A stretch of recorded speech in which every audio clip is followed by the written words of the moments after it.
Amis auditeurs, amis téléspectateurs, nous vous disons bonsoir, bonjour et bienvenue à notre étude biblique pour ce dimanche 11 mai 2025.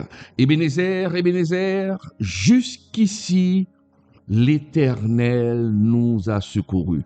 Jusqu'ici, l'Éternel nous a donné son aide. L'Éternel nous a couverts, il nous a protégés. Donc, bienvenue à cette étude. Avec vous, le pasteur Claude-Emmanuel Camille. Nous allons voyager à travers la Bible pour voir ce que nous dit la Bible et sur la question de la domination. Est-ce que Dieu nous demande de dominer? Est-ce que Dieu nous demande de résister? Comme je l'ai déjà dit dans une précédente émission, les deux mots dominer et résister se complètent. Dieu nous demande à la fois de résister et aussi de dominer. Donc, ce soir, nous allons faire une étude et notre texte de base, c'est Luc 10, verset 19. Nous allons décortiquer ce verset pour voir la pensée de Dieu sur cette question. Luc 10, verset 19, nous allons voir ensemble ce que dit ce passage. Et ce passage, mes chers amis, est très clair pour nous dire ce que Dieu veut. Et c'est Jésus lui-même qui l'a dit. Regardons ensemble, mes chers amis, ce que dit ce passage qui nous dit, voici, je vous ai donné le pouvoir de marcher sur les serpents et les scorpions et sur toute la puissance de l'ennemi et rien ne pourra vous nuire. Voici, je vous ai donné le pouvoir de marcher sur les serpents et les scorpions et sur toute la puissance de l'ennemi et rien ne pourra vous nuire. Mes chers amis téléspectateurs, nous vivons dans un monde spirituellement hostile. Et chaque chrétien est appelé à se tenir debout. Se tenir debout non pas comme une victime, mais la Bible nous demande de nous tenir debout comme un guerrier. Et ce passage, Luc 10, verset 19, mes chers amis, nous révèle une vérité puissante. Dieu nous a donné cette autorité. Il nous a donné cette autorité sur la toute puissance de l'ennemi. Donc, nous avons cette autorité. Nous n'avons pas cette autorité de par nous-mêmes.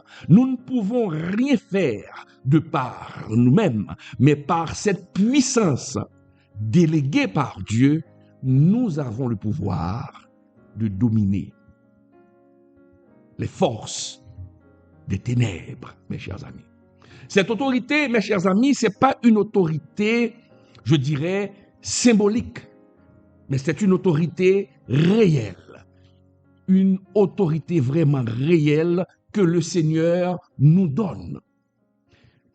Quand la Bible nous parle, mes chers amis, de combat spirituel, elle ne fait pas référence à une position passive.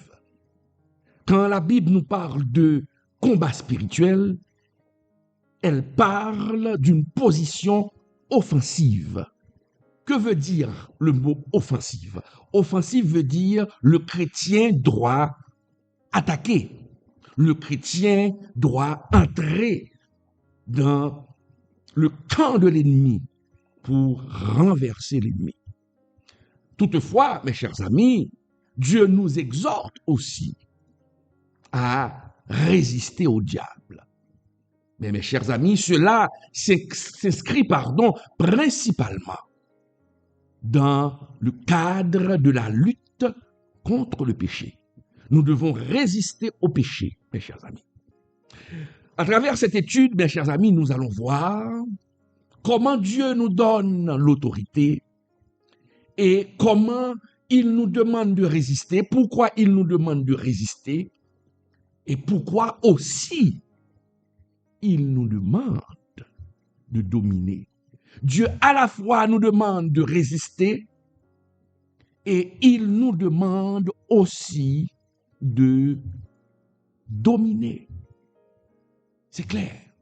À la fois dominer et aussi résister. À la fois résister et aussi dominer. Les deux se complètent et Dieu nous le demande.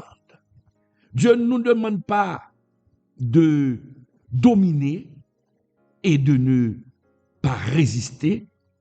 Il ne nous demande pas de résister et de ne pas dominer. Il nous demande les deux. Et nous avons cette capacité, mes chers amis, de dominer et de résister. Nous ne pouvons pas opposer la domination et la résistance. Les deux se complètent. Oui, mes chers amis, Dieu nous donne, voyons d'abord, l'autorité pour dominer Satan. Pourquoi Dieu nous donne l'autorité pour dominer Satan? Mes chers amis, le mot dominer signifie autorité légale ou légitime. Dieu nous donne une autorité légale et légitime. Comme je viens de le dire, nous n'avons pas cette autorité de par nous-mêmes. Comme je viens de le dire, nous ne pouvons rien faire. D'ailleurs, la Bible nous le dit. Nous ne pouvons rien faire sans la présence du Seigneur. Et c'est la raison pour laquelle il faut toujours marcher dans la sanctification. Il faut toujours marcher dans la consécration pour que Jésus puisse agir en nous.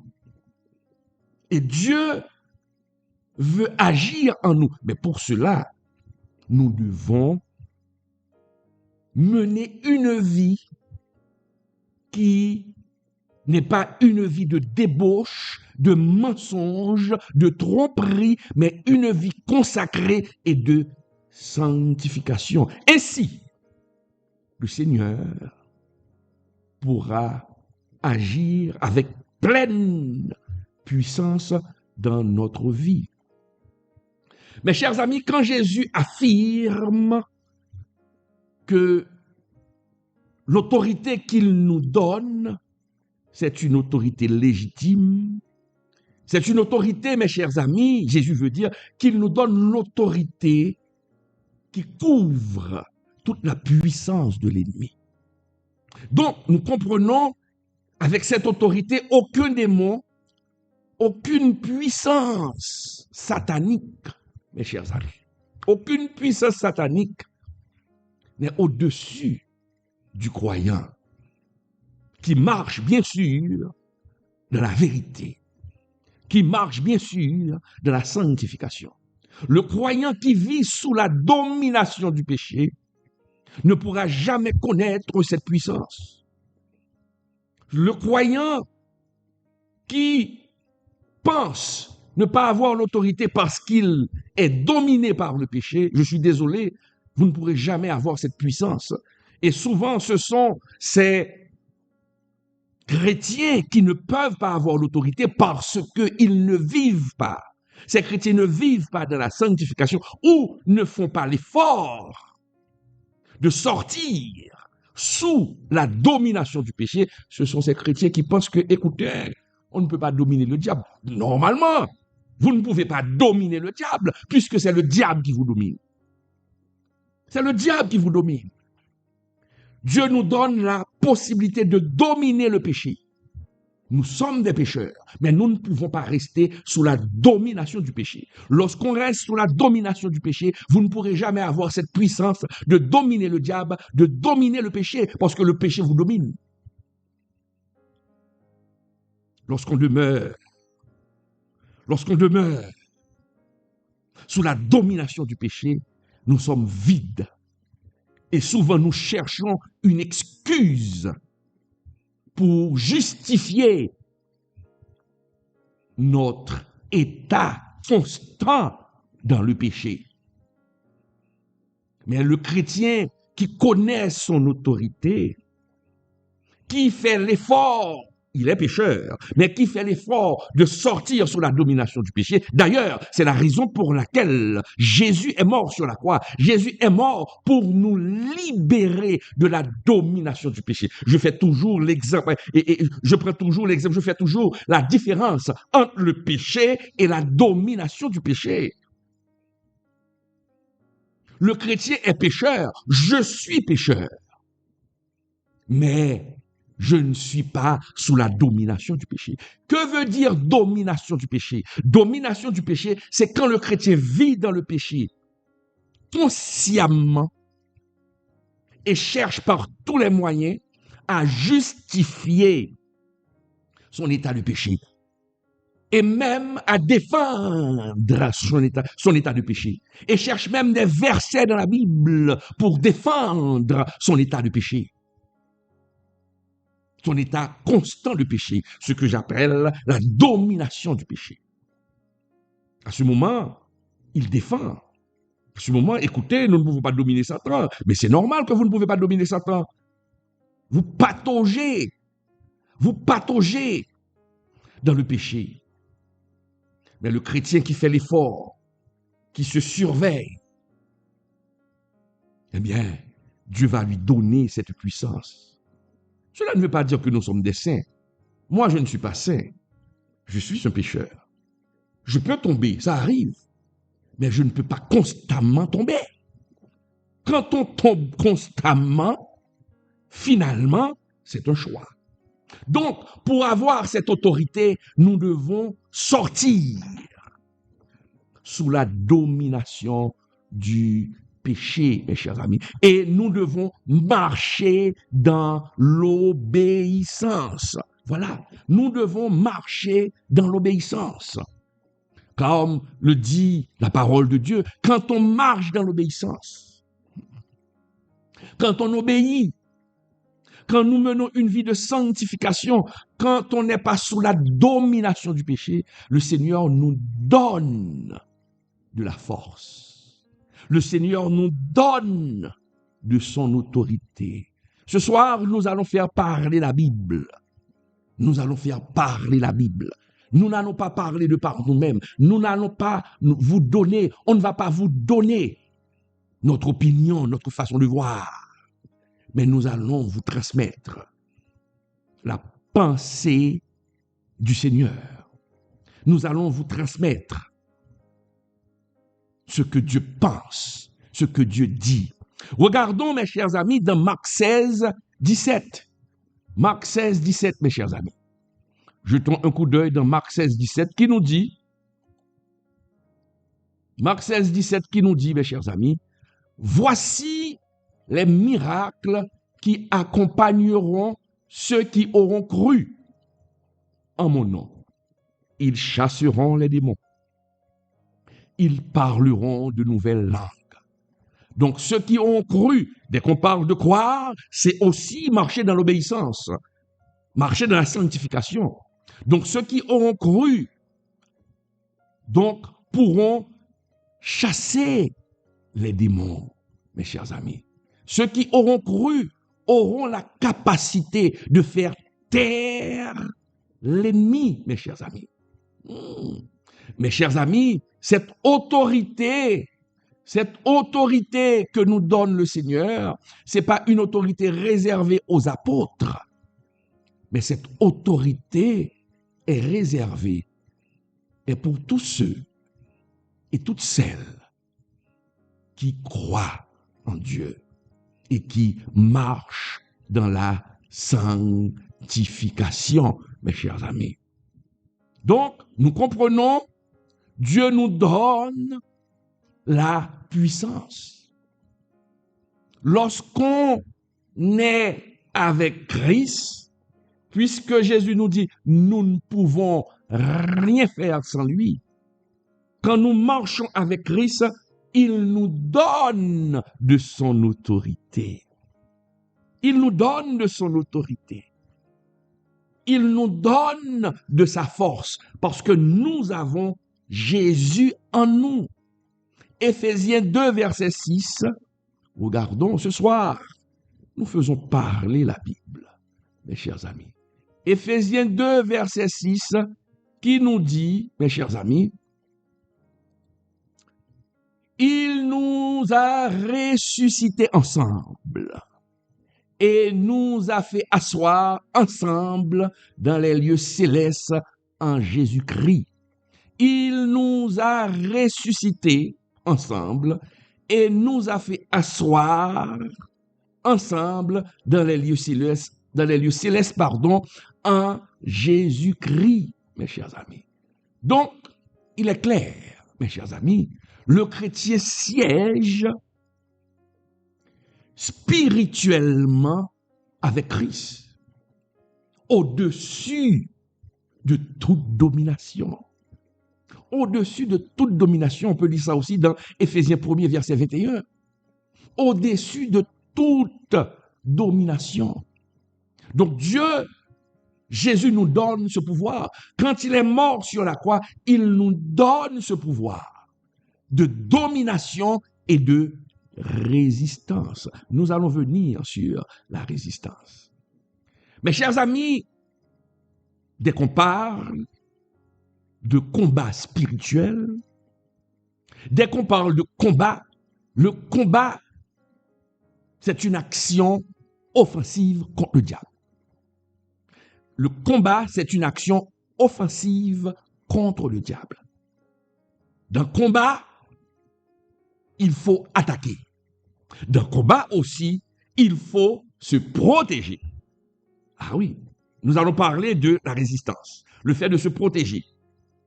Mais dès qu'on voit combat, il faut voir l'attaque, mes chers amis. Et c'est pourquoi Éphésiens 6, verset 10-13 nous donne l'armure du chrétien. Il y a certaines personnes qui donnent une mauvaise interprétation pour justifier leur état de domination du péché, puisqu'ils vivent dans le péché, puisqu'ils caressent le péché, puisqu'ils pataugent le péché, ils font savoir que l'armure du chrétien, c'est une armure de défense et non une armure d'attaque. Et moi, je le dis, selon ce que la Bible dit, l'armure du chrétien est à la fois de défense et surtout d'attaque.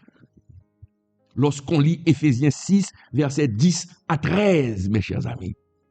Oui, jetons un coup d'œil.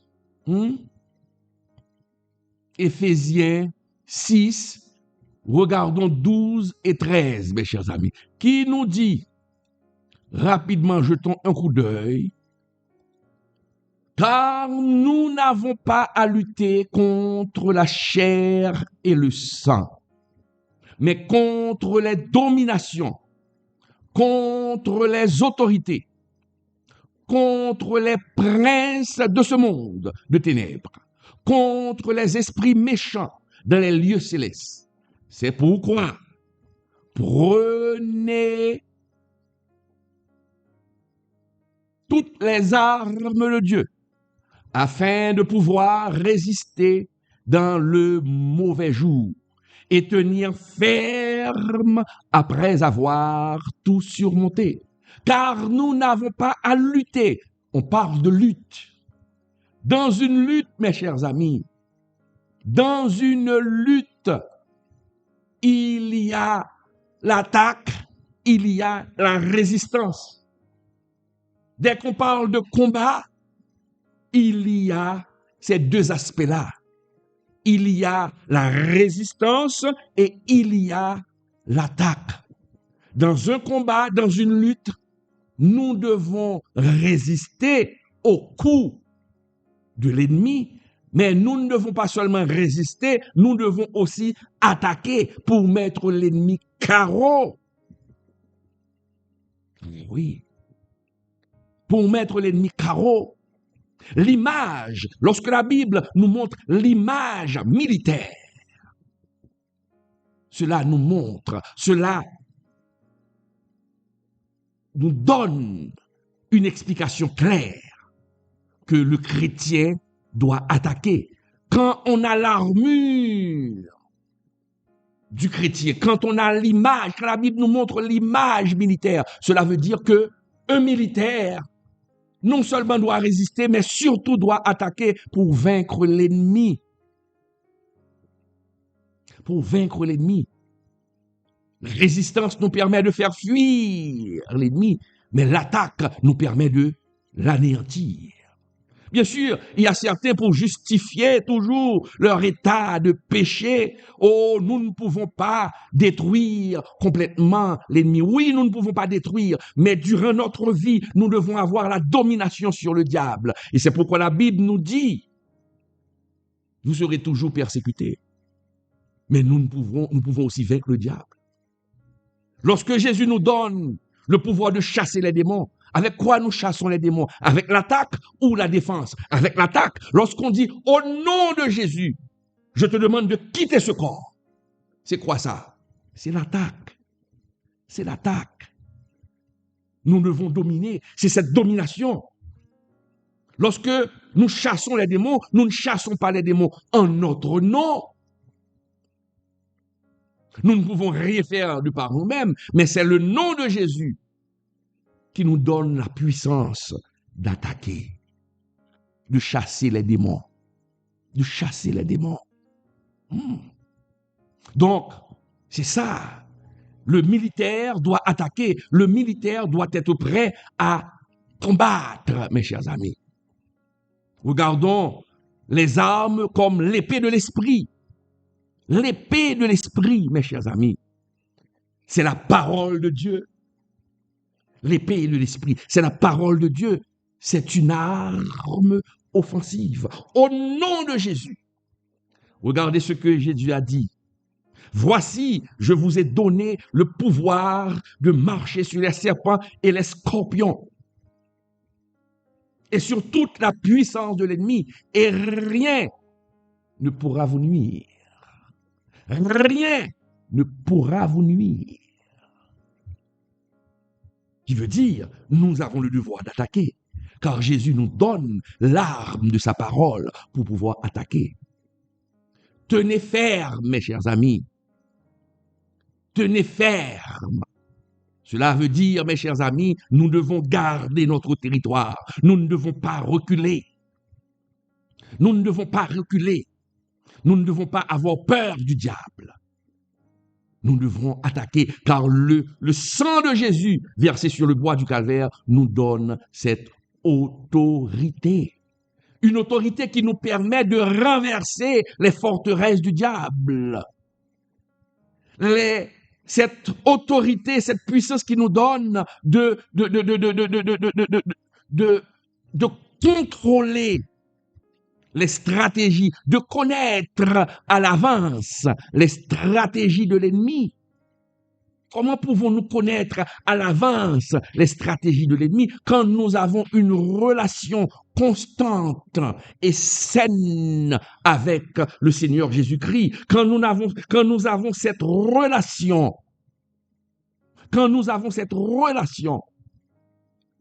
et que nous marchons dans la sanctification, Dieu va nous révéler les plans de l'ennemi. Et c'est la raison pour laquelle, quand vous faites un rêve et que vous voyez qu'on vous met entre quatre planches, c'est-à-dire dans un cercueil, et qu'on vous enterre dans le rêve, il faut vous réveiller.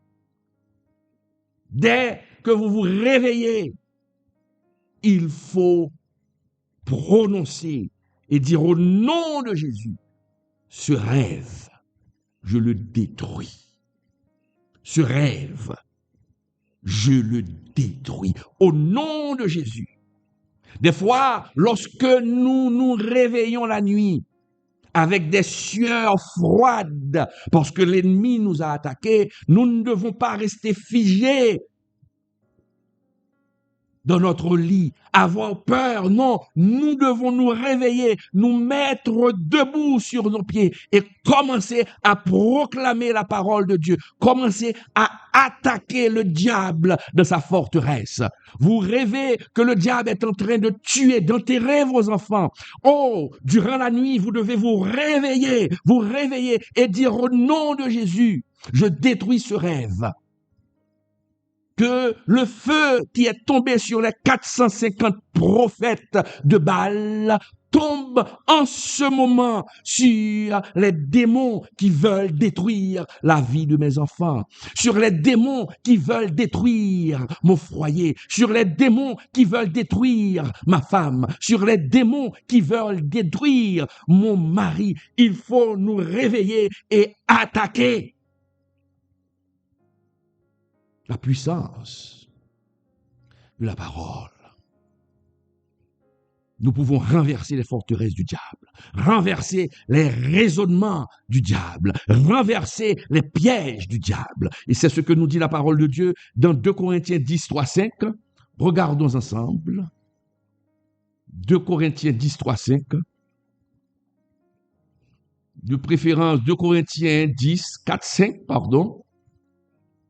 Qui nous dit, mes chers amis, qui nous dit, car les armes avec lesquelles nous combattons ne sont pas charnelles, mais elles sont puissantes par la vertu de Dieu, pour renverser des forteresses. Nous renversons les raisonnements et toute hauteur qui s'élève contre la connaissance de Dieu. Et nous amenons toute pensée captive à l'obéissance de Christ. Ouais. Est-ce que nous comprenons, hein? Car les armes avec lesquelles nous combattons ne sont pas charnelles. Ah oui, mais elles sont puissantes par la vertu de Dieu pour renverser des forteresses. Les armes ne sont pas charnelles. Ah, c'est une arme spirituelle, c'est une figure que nous donnons. L'arme n'est pas physique, mais spirituelle. Comment pouvons-nous combattre des esprits que nous ne voyons pas? Ah, comment pouvons-nous combattre des esprits que nous ne voyons pas? Les esprits sont invisibles, mais nous avons un Seigneur qui est à la fois visible et invisible. Et il demeure dans les lieux. Il demeure auprès du Père. Jésus demeure sur le trône de Dieu. Il est à la droite de Dieu. Et c'est lui qui nous donne la victoire. Dès que nous citons son nom, même quand nous ne voyons pas les esprits, mais dès que nous marchons dans la sanctification, nous citons le nom de Jésus. Nous disons au nom de Jésus que ces esprits tombent. Que ces esprits tombent dans l'abîme. C'est ce que certains ne veulent pas entendre. Oui. Qu'ils tombent dans l'abîme. Qu'ils demeurent dans l'abîme. Est-ce que c'est un péché de le dire? Est-ce que c'est un péché? Est-ce que cela me condamne? Non. Non. Il faut arrêter de philosopher. Oui, le diable est dans l'abîme. Oui, Dieu va fermer l'abîme. Mais en attendant, nous pouvons le dire. Nous pouvons proclamer. Oui, nous pouvons rappeler au diable qu'il est dans l'abîme. Qu'il est dans l'abîme. Qu'il sera dans l'abîme. Je rappelle au diable sa destinée. Je rappelle au diable sa destination. Donc ta place est dans l'abîme. Donc tu ne peux pas continuer à détruire ma vie. Dieu donne la puissance pour que nous ayons la victoire. Dieu nous donne la puissance pour que nous ayons la victoire. Ah oui, mes chers amis, Dieu nous donne cette puissance et nous devons l'utiliser. Nous devons l'utiliser. Oui, c'est ce que nous dit le Seigneur. Donc, la puissance de Dieu nous donne la force pour attaquer pour attaquer, mes chers amis. Parce que le diable, lui, il nous attaque. C'est ce qui arrive en Haïti aujourd'hui. Qu'est-ce qui arrive en Haïti? Aujourd'hui, les forces de l'ordre, la police, sont toujours sur la défensive. Ils n'attaquent jamais. Les forces, elles n'attaquent jamais les gangs. Les gangs attaquent et eux, ils résistent. Mais qu'est-ce qui arrive? Vous finissez par voir que les gangs finissent par avoir le dessus. Mais si les forces de l'ordre se protégeaient, résistaient, mais attaquaient aussi, la force des gangs finirait par être réduite. Donc nous devons attaquer. Nous devons attaquer. Et d'ailleurs, Dieu nous demande d'être violents. Pas une violence physique, mais une violence spirituelle. Comme je viens de le dire, quand on dort la nuit, en pleine nuit, à 3 heures du matin, vous faites un cauchemar, le diable vous attaque. Vous ne devez pas rester figé dans votre lit quand vous vous réveillez, mais vous devez vous mettre debout et commencer à prononcer des paroles de victoire, des paroles offensives pour avoir la force, l'autorité que Dieu donne. Bien sûr, je le redis encore, si vous vivez dans le péché, si vous nagez, vous pataugez dans le péché, vous réveillez et prononcez des mots, de faire des déclarations, le diable, que ta place soit dans l'abîme, n'aura aucun effet. Parce que le diable va vous rire. L'ennemi va vous rire. Parce que vous vivez dans le péché et vous défendez votre péché. Vous justifiez votre péché. Certains justifient leur péché. Puisqu'ils dominent dans le péché, ils restent dans le péché, ils pataugent dans le péché. Maintenant, ils disent qu'ils n'ont pas de puissance. Si vous n'avez pas de puissance, c'est votre affaire. C'est votre affaire. Mais ceux qui combattent, ceux qui résistent, Dieu leur donne l'autorité, mes chers amis. Et c'est pourquoi la Bible nous dit, dans Matthieu 11, verset 12, lisons pour voir. Matthieu 11, verset 12, qui nous dit, regardons ensemble, mes chers amis, Matthieu 11, verset 12, qui nous dit, depuis le temps de Jean-Baptiste jusqu'à présent, le royaume des cieux est forcé et ce sont les violents qui s'en emparent. La violence spirituelle. La violence spirituelle est à la fois la résistance et l'attaque. La violence spirituelle. Cette violence spirituelle implique, mes chers amis, cette violence spirituelle implique la résistance et l'attaque. Le chrétien doit se montrer violent spirituellement. Et comment il doit se montrer violent spirituellement? Par des prières ferventes. Par des prières ferventes, des jeûnes,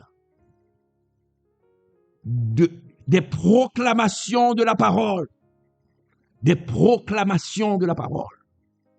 Voilà comment on doit se montrer violent. Des fois, nous devons nous réveiller. Nous devons nous réveiller pour prononcer des paroles de victoire. Ce n'est pas une faute, mes chers amis.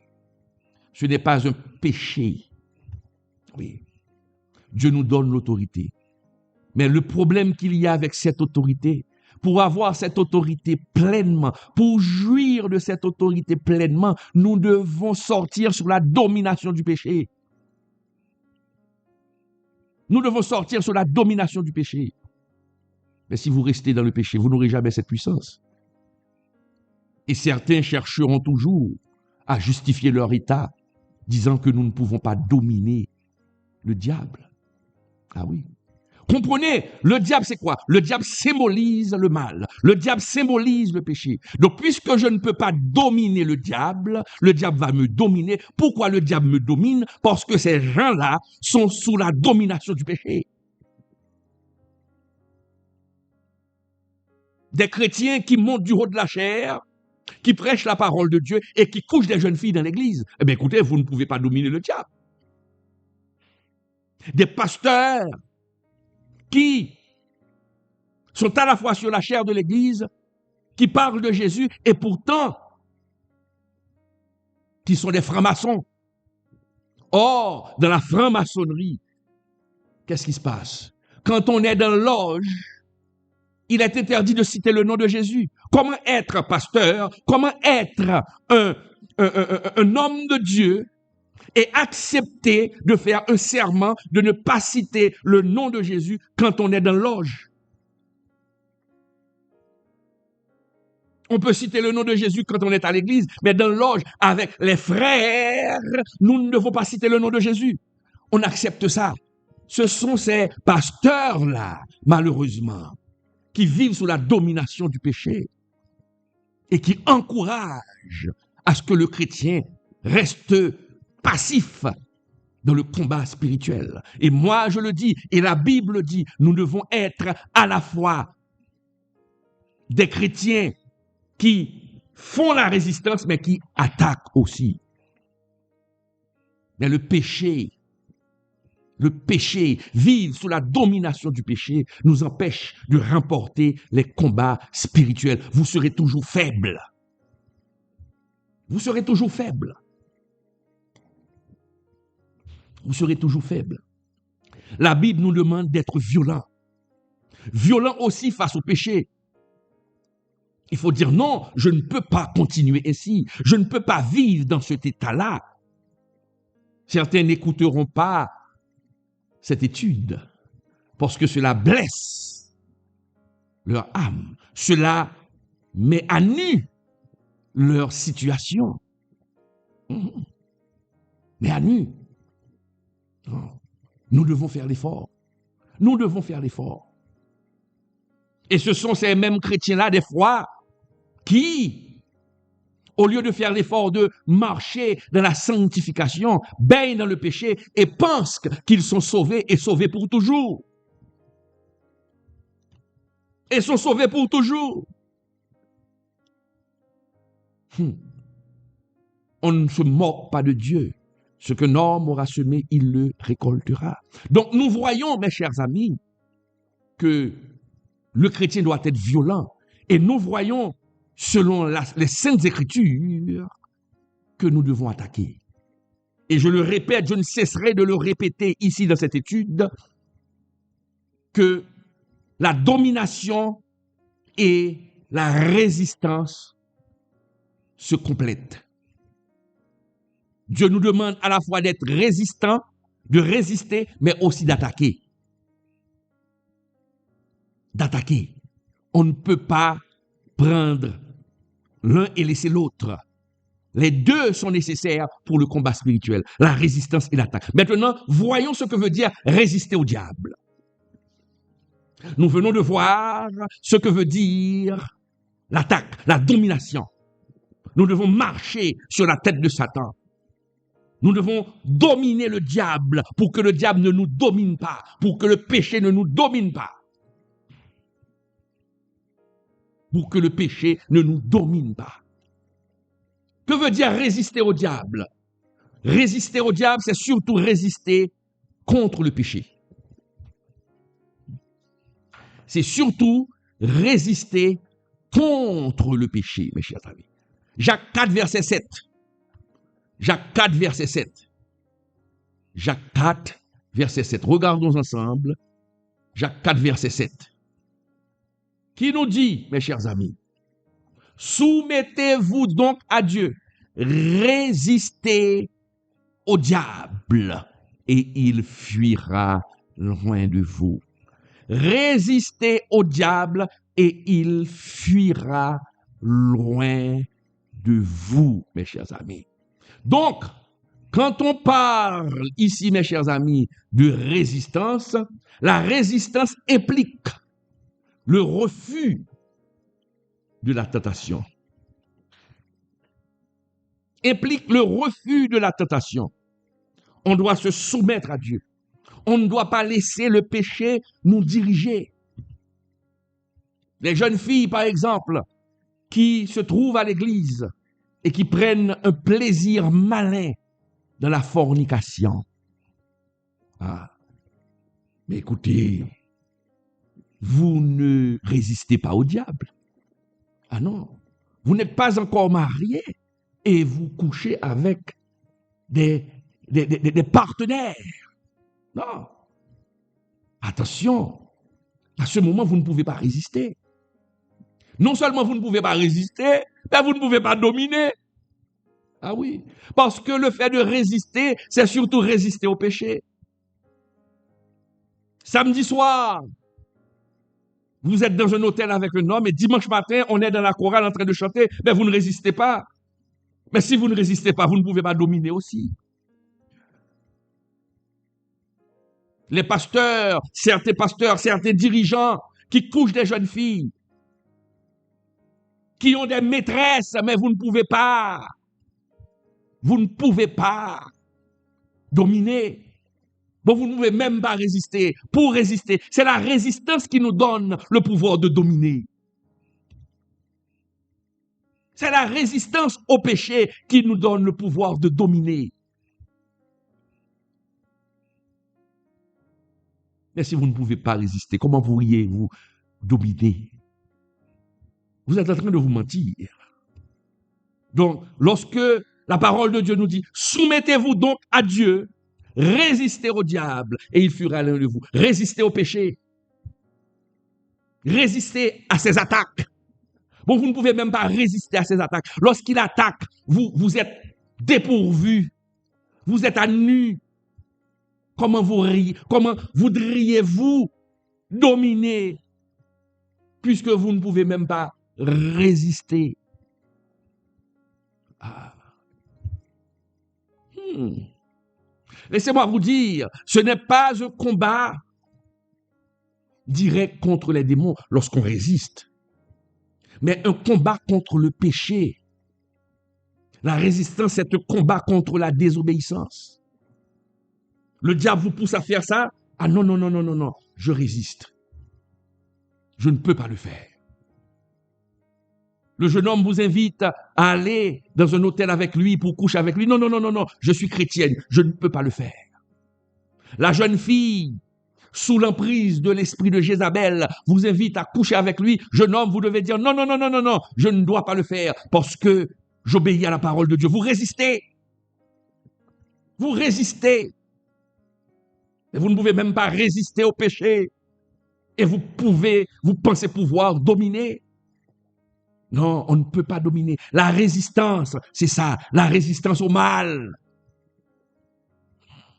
La résistance au mal. Et c'est pourquoi l'apôtre Pierre nous dit, lisons pour voir, 1 Pierre 5,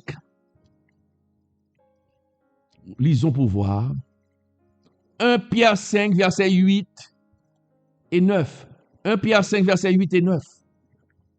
Qui nous donne cet ordre, mes chers amis.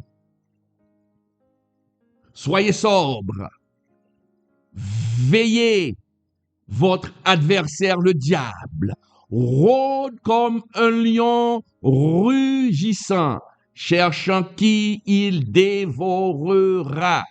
Résistez-lui avec une foi ferme, sachant que les mêmes souffrances sont imposées à vos frères dans le monde. Vous voyez, résistez-lui avec une foi ferme, car le diable cherche à vous renverser. Vous devez résister au péché avec une foi ferme.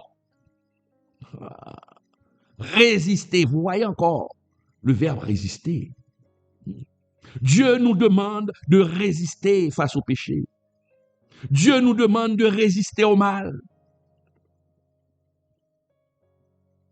Quand on parle de péché, il ne faut pas voir, et c'est là le problème. Dès qu'on parle de péché, ce qui vient en tête rapidement, c'est le péché sexuel. Non. Être hypocrite, c'est un péché. Être faux, c'est un péché. Ah oui. Casser du sucre sur le dos de quelqu'un, médire de quelqu'un, c'est un péché. Détruire la personne avec votre langue est un péché. Vous ne résistez pas. Comment voudriez-vous dominer? Ce que vous êtes en train de dire sur la chair ne se trouve pas dans votre vie. Vous ne résistez pas. Ce que vous prononcez sur la chair, vous ne pratiquez pas. Vous ne pratiquez pas ce que vous dites sur la chair. La parole de Dieu ne s'imbrique pas dans votre vie. La parole de Dieu doit s'imbriquer dans votre vie. Mais elle ne s'imbrique pas. Quand vous êtes sur la chair, c'est de la théorie. Vous ne pouvez pas combattre. Vous ne pouvez pas résister. Voir pour dominer. Voir pour dominer. Car pour dominer, il faut résister. Pour résister, cela va vous donner la force de dominer. Je reprends.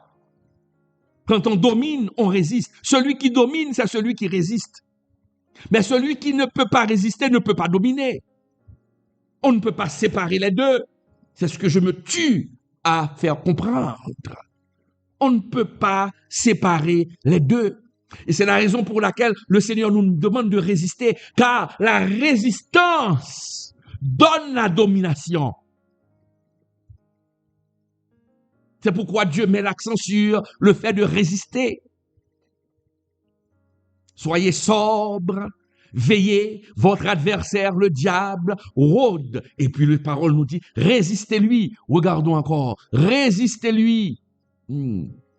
Résistez-lui, soyez sobre. Veillez, votre adversaire, le diable,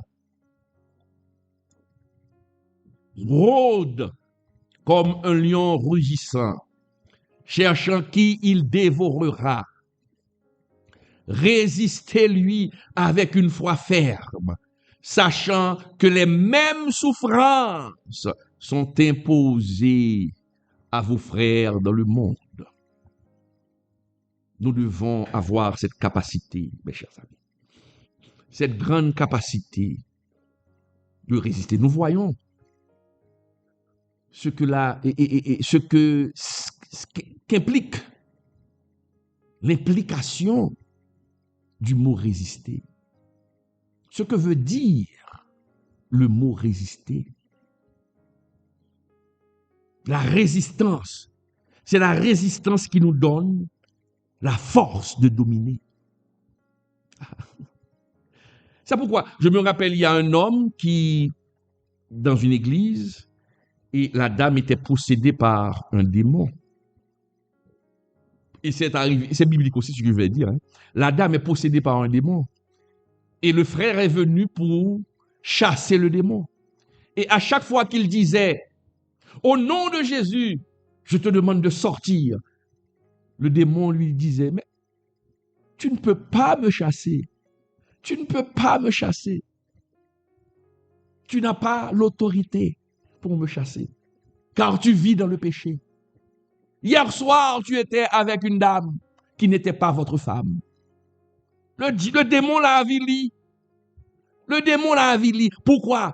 Il ne pouvait pas avoir la domination sur ce démon parce que lui, il vivait dans le péché. Hier soir, il a dormi avec une femme. Hier soir, il était dans l'adultère.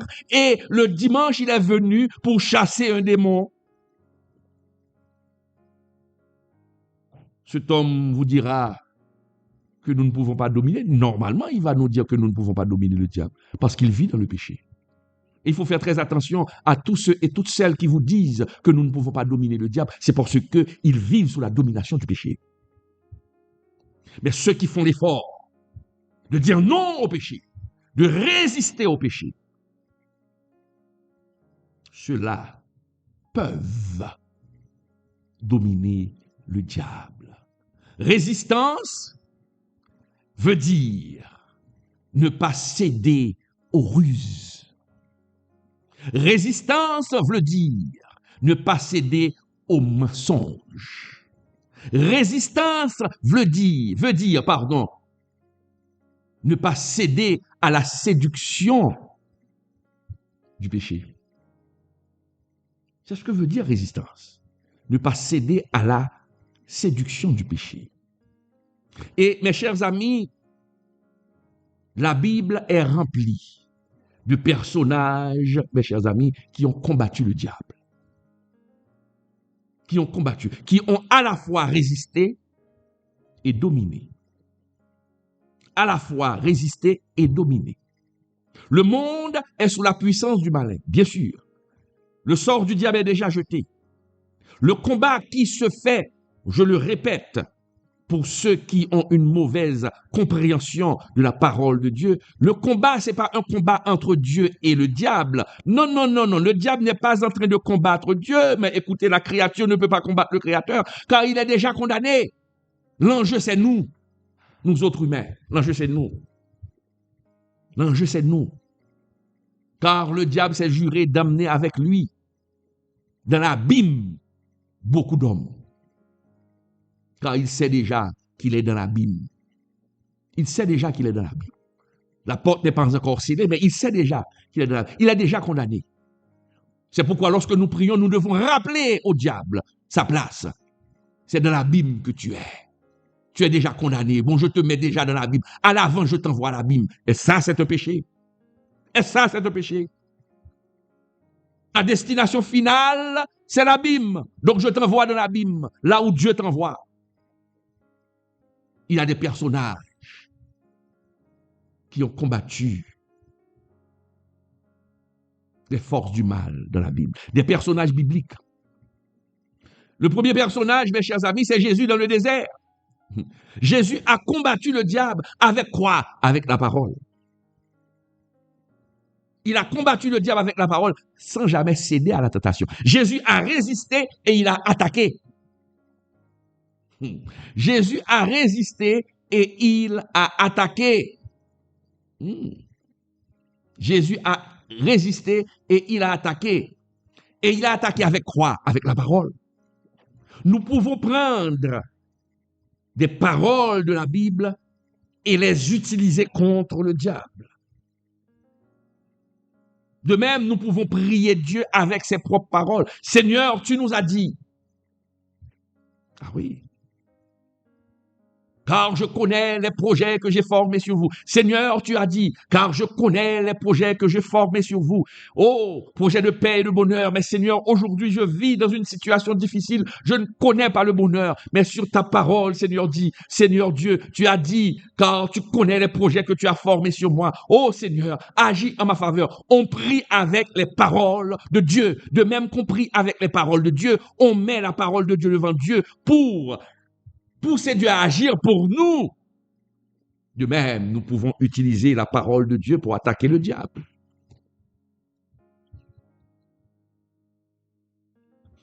Pour attaquer le diable, mes chers amis. Dans le désert, Jésus a utilisé la parole. Jésus a combattu avec la parole. Non seulement Jésus a résisté, mais il a attaqué. Jésus, c'est notre modèle, mes chers amis. Jésus, c'est notre modèle. Nous allons voir ça dans Matthieu 4. Jetons un coup d'œil rapidement, mes chers amis, dans Matthieu 4, versets 2 et 4. Matthieu 4, versets 2 et 4, qui nous dit, regardez, après avoir jeûné 40 jours et 40 nuits, il eut faim. Le tentateur, vous voyez, le tentateur, s'étant approché, lui dit, si tu es fils de Dieu, ordonne que ces pierres deviennent des pains. Jésus répondit, ça c'est l'attaque, il est écrit, l'homme ne vivra pas de pain seulement, mais de toute parole qui sort de la bouche de Dieu. Vous voyez, le tentateur, il est venu tenter Jésus. Jésus a résisté et qu'est-ce qu'il a fait? Il a riposté. Est-ce qu'on voit, hein? Le tentateur est venu, il a tenté Jésus. Voici ces pierres sont là. C'est la tentation. Tu peux transformer ces pierres en pain. Il a tenté. Et qu'a fait Jésus? Il a résisté de le faire. Parce que Jésus pourrait dire, ah bon, je suis vraiment le Seigneur, je peux le faire, mais je vais le faire. Non, Jésus a résisté face à la tentation. Et comment il a fait? Il a contre-attaqué par la parole. Il est aussi écrit. L'attaque. Donc Jésus, mes chers amis, Jésus a combattu. Il a combattu le diable avec la parole. Jésus a été offensif avec la parole, mes chers amis. Regardez encore un autre combat spirituel, toujours avec la résistance et l'attaque. Toujours avec la résistance et l'attaque, mes chers amis. Lorsque Paul s'est retrouvé à Philippe dans Actes 16, versets 16-18, on se le rappelle que Paul a chassé un esprit de divination sur une jeune fille. C'est Actes, regardons ensemble, c'est Actes 16.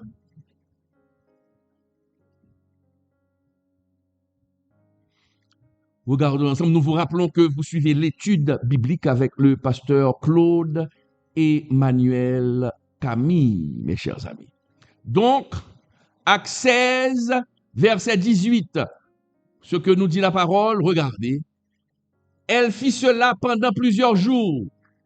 Paul, fatigué, se retourna et dit à l'esprit,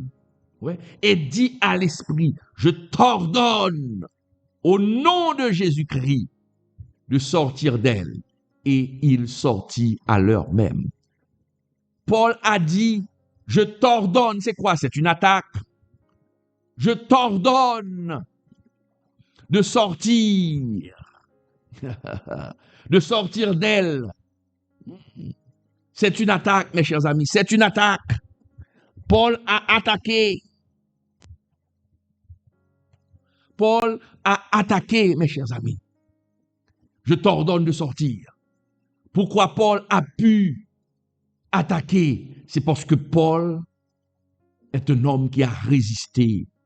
Il a résisté au péché. Et c'est pourquoi Paul a dit, on se le rappelle, je tiens durement mon corps. Quand Paul dit, je tiens durement mon corps, qu'est-ce que cela veut dire? Il résiste.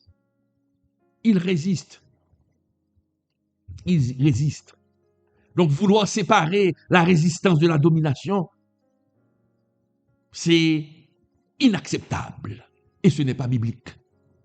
Séparer la résistance et la domination, voilà ce qui est anti-biblique. Voilà ce qui est anti-biblique, mes chers amis.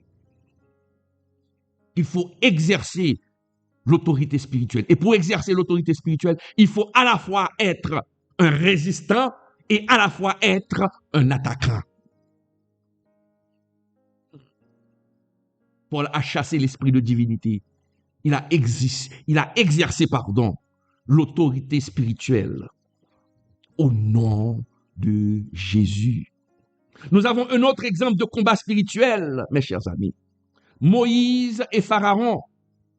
Moïse et Pharaon, que nous lisons dans Exode 7, verset 11-12. Regardons ce combat spirituel.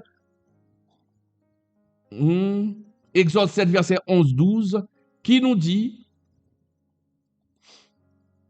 mais Pharaon appela des sages et des enchanteurs et les magiciens d'Égypte.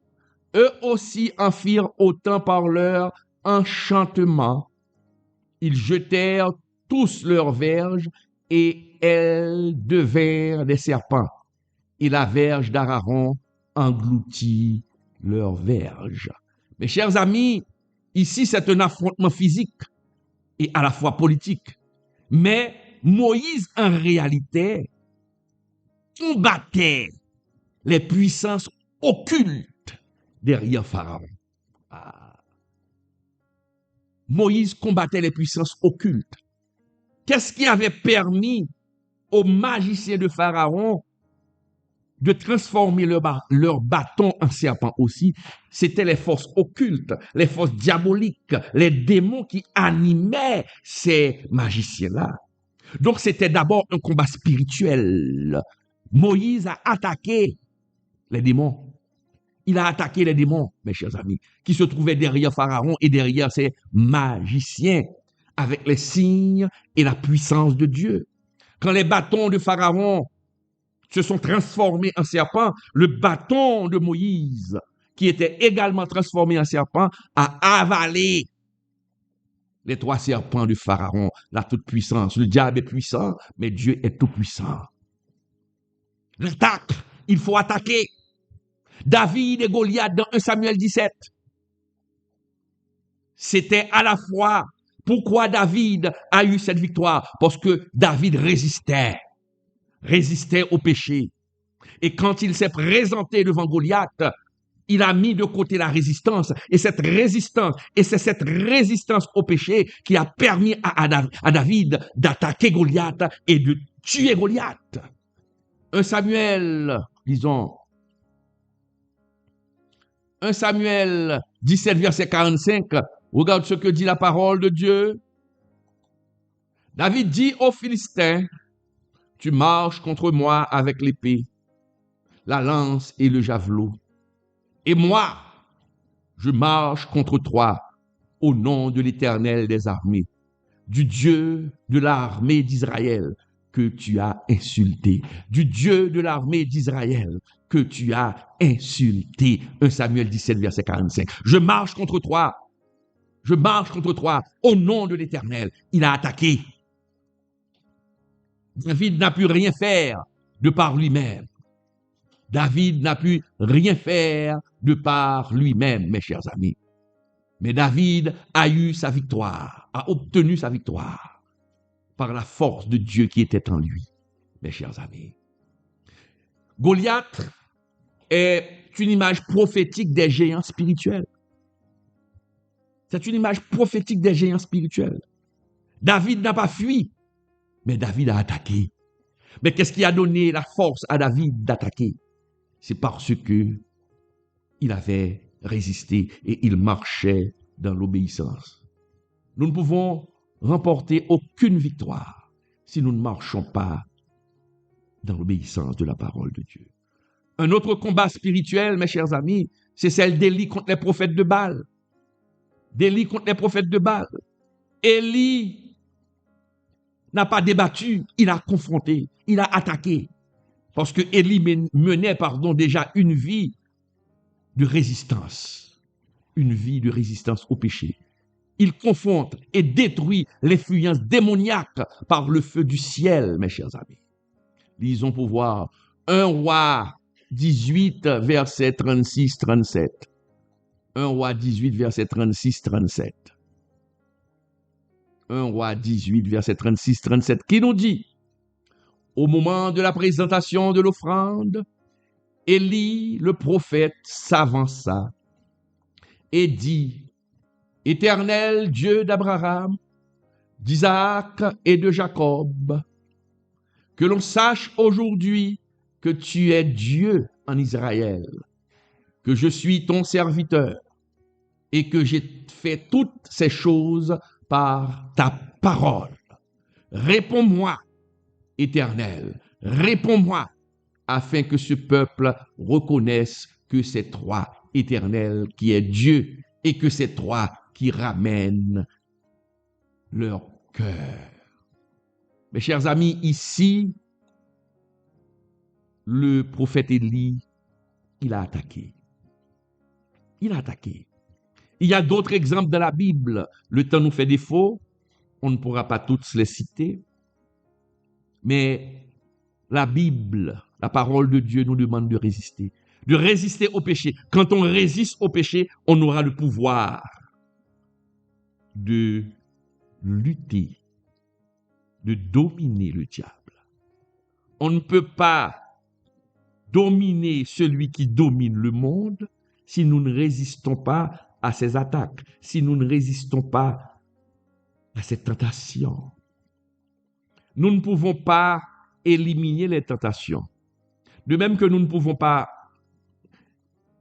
stopper le vol des oiseaux dans le ciel. Le vol des oiseaux dans le ciel, nous ne pouvons pas stopper le vol des oiseaux. Mais si un oiseau descend et que l'oiseau vient faire son nid sur votre tête, Si vous laissez l'oiseau faire son nid sur votre tête, or vous avez l'autorité de chasser l'oiseau, mais vous laissez l'oiseau faire son nid, c'est parce que vous l'acceptez. De même, nous ne pouvons pas éliminer les tentations seront toujours là. Mais si la tentation arrive et veut faire son nid dans votre cœur, et vous laissez la tentation le faire, non, je suis désolé, vous ne pourrez jamais avoir la domination. Et quand la tentation vient, le Seigneur nous dit, c'est pas à nous, nous ne pouvons pas le faire nous-mêmes. Nous devons appeler le Seigneur, car nous ne pouvons rien faire sans Dieu. Et Dieu, pour nous montrer, pour nous dire, il y a aussi de ces tentations que nous pouvons vaincre. Car Dieu ne nous laissera jamais, 1 Corinthiens 10, 13, ne nous laissera jamais tenter au-delà de nos forces. Il y a des tentations qui viennent dans nos vies. Dieu nous regarde pour voir si nous avons la volonté. Si nous avons la volonté. Est-ce que vous avez vraiment la volonté de dominer Satan? Eh bien, il faut résister à ce péché. Il faut résister à ce péché. Mes chers amis, le chrétien n'est pas un prisonnier apeuré. Je reprends, le chrétien n'est pas un prisonnier apeuré, qui veut dire, le chrétien n'est pas quelqu'un qui vit dans la peur. N'est pas quelqu'un qui vit dans la peur, pardon. Mais le chrétien est un guerrier autorisé, qui a reçu un mandat de la part de Dieu. Il a reçu un mandat de la part de Dieu. Luc 10, verset 19, mes chers amis, nous rappelle que l'autorité spirituelle, c'est un héritage incontestable du croyant qui résiste au péché. Et cette autorité, comme je viens de le dire, on a cette autorité. Dieu nous donne cette autorité parce que nous résistons au péché. Cette autorité implique, mes chers amis, un engagement actif dans le combat spirituel, dans le combat pour anéantir le diable. Lorsqu'on parle d'anéantir, c'est pas le détruire complètement, l'anéantir pour le moment. Le diable est toujours là. Il ne faut pas jouer avec les mots. Ceux qui sont sous la domination du péché cherchent toujours des excuses. On peut anéantir le diable pour qu'il parte. Il sera toujours là, il va toujours venir nous attaquer. Mais sur l'heure, nous pouvons l'anéantir, nous pouvons le détruire, nous pouvons le dominer pour dire restez loin. Mais pour faire ceci, pour réaliser ça, pour dominer, pour pouvoir le chasser, il faut pouvoir résister. Il faut pouvoir résister, mes chers amis. Dieu veut que nous dominions Satan. Non pas que nous vivions dans la peur ou que Satan nous domine. Si tu ne domines pas, tu seras dominé. Si tu ne domines pas, tu seras dominé. Lorsqu'on parle de domination, il faut voir la résistance et l'attaque, mes chers amis. Nous ne devons pas vivre dans la peur des ruses du diable. Quand Dieu, je le répète, et je vais terminer avec ceci, quand Dieu nous appelle à résister, c'est pour que nous tenions ferme dans la sainteté, dans la sanctification, refusant le péché. Mais si nous demeurons dans le péché, nous ne pourrons jamais dominer. Mes chers amis, chers chrétiens, l'heure est venue. L'heure est venue de reprendre le terrain spirituel. Et pour reprendre ce terrain, nous devons marcher dans la consécration, marcher dans la sanctification. Ainsi, nous pourrons marcher sur les serpents, nous pourrons marcher sur les scorpions et vivre comme des vainqueurs en Christ. Mes chers amis, ça a été vraiment un plaisir d'être avec vous ce soir. Merci de votre fidélité à cette émission, à cette étude biblique. Je vous demande de prier pour ce ministère, prier pour le ministère international de soutien psychologique qui vient de réaliser un programme réussi. Vous connaissez le nom du programme, c'est Mobilisation pour sauver la vie. Nous, grâce à votre aide, à vos cotisations, nous avons pu soulager nos frères et sœurs qui vivent dans les camps. Encore une fois, je vous remercie. Gardez-nous dans vos prières et je vais vous garder dans mes prières comme je le fais chaque jour. Nous avons rendez-vous demain matin, 6 heures, pour la méditation de la semaine. Ça a été vraiment un plaisir d'être avec vous. Que ces paroles tombent dans une bonne terre. Et je le répète, pour vivre, pour pouvoir dominer le diable, nous devons résister. Résister au péché. Si nous ne résistons pas au péché, nous ne pourrons jamais avoir le pouvoir de dominer le diable. Que Dieu vous bénisse. À la prochaine. Bye bye.